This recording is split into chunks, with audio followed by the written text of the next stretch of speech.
A ver, pensemos en esto por un momento. ¿Y si la clave del éxito no estuviera en lo que ya sabemos, sino en cómo gestionamos precisamente lo que no sabemos? Pues esa es la idea un poco provocadora que está en el corazón de la filosofía de Ray Dalio, que es una de las mentes más influyentes del mundo de las finanzas. Hoy vamos a desgranar esos principios que él mismo ha compartido, no para su propio ego, sino para que otros puedan construir su propio camino. Y empezamos con una confesión que, vamos, choca con todo lo que uno espera de un titán financiero. Pero ojo, que esto no es falsa modestia, para nada. Es la base de todo su sistema. Daly insiste en que su éxito no viene de ser un genio, sino de su habilidad para crear un sistema, un método, para lidiar con su propia ignorancia. Y esto, claro, lo cambia todo. El objetivo ya no es tener siempre la razón, sino tener el mejor sistema posible para encontrarla. Y todo su enfoque se puede reducir a estas tres preguntas, que funcionan casi como una brújula.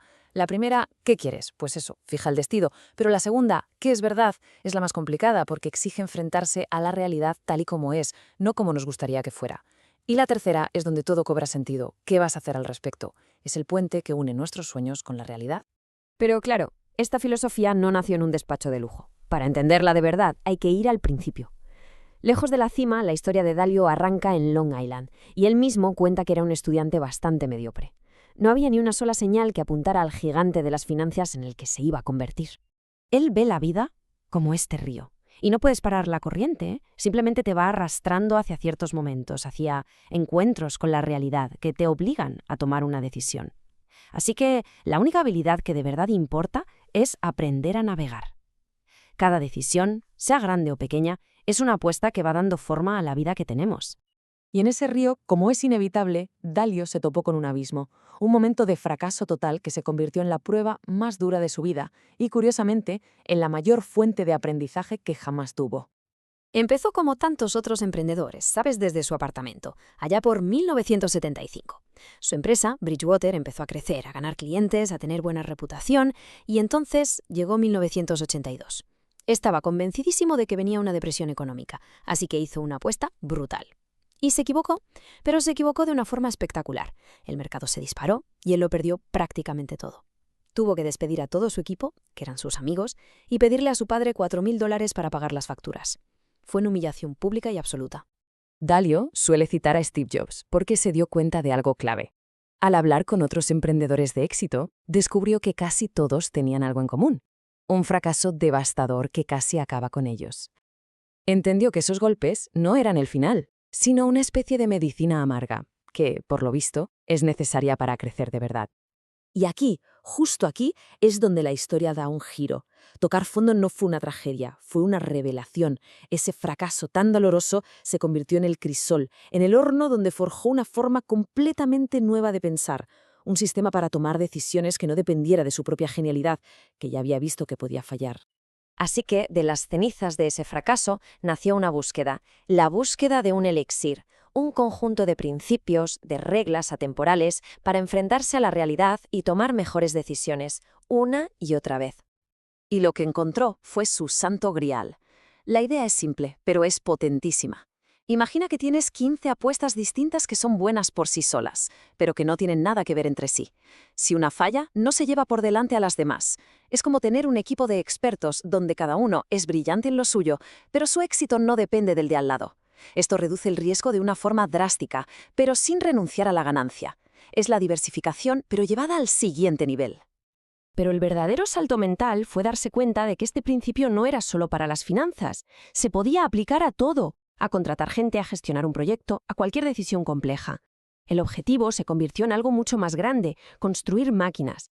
O sea, sistemas de principios y algoritmos que ayudaran a las personas a tomar decisiones basadas en datos y en lógica, y no tanto en emociones o en sesgos personales. El siguiente ladrillazo en la cabeza, como él dice, no vino del mercado. No, vino de su propio equipo. Tuvo el valor de pedir que le dieran feedback con esto, y vaya si se lo dieron. Una nota de sus colaboradores más cercanos le dijo, así, sin paños calientes, que su forma de ser hacía que la gente se sintiera incompetente y humillada. Fue otro fracaso, esta vez de liderazgo, que le obligó a mirarse al espejo. Esta crítica tan dura le ayudó a visualizar esa batalla que todos tenemos en la cabeza. Por un lado está el yo lógico, la parte de nuestro cerebro que quiere mejorar, que sabe que necesita oír la verdad para crecer. Y por otro, el yo emocional, que es una parte más primitiva que reacciona a la crítica como si fuera un ataque físico. Dalio se dio cuenta de que, la mayor parte del tiempo, el que gana es el yo emocional, y eso nos impide avanzar. ¿Y su solución? Pues diseñar un sistema para que el yo lógico ganara más a menudo. Creó lo que llama una meritocracia de ideas, una cultura basada en unos pilares bastante radicales. Verdad y transparencia radicales significa que hay que decirlo todo, sobre todo lo que es incómodo. Desacuerdo reflexivo significa que es casi una obligación cuestionar las ideas, da igual de quién vengan. Y las decisiones se ponderan por credibilidad. Es decir, la opinión de una persona experta en un tema pesa más que la del jefe, si el jefe no es el experto en eso.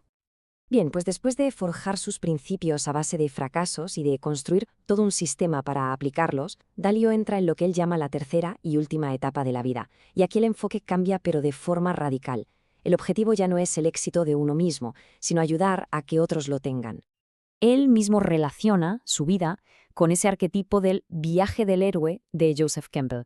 El héroe se enfrenta a un abismo, consigue un elixir, que es un conocimiento que lo transforma, y su misión final es volver a casa y compartir ese elixir con su gente. Y sus propias palabras lo explican a la perfección. La emoción ya no venía de su propio éxito, sino de ver a la gente que le importaba triunfar, incluso sin que él tuviera que ayudarles directamente. Es un cambio brutal en lo que te da satisfacción.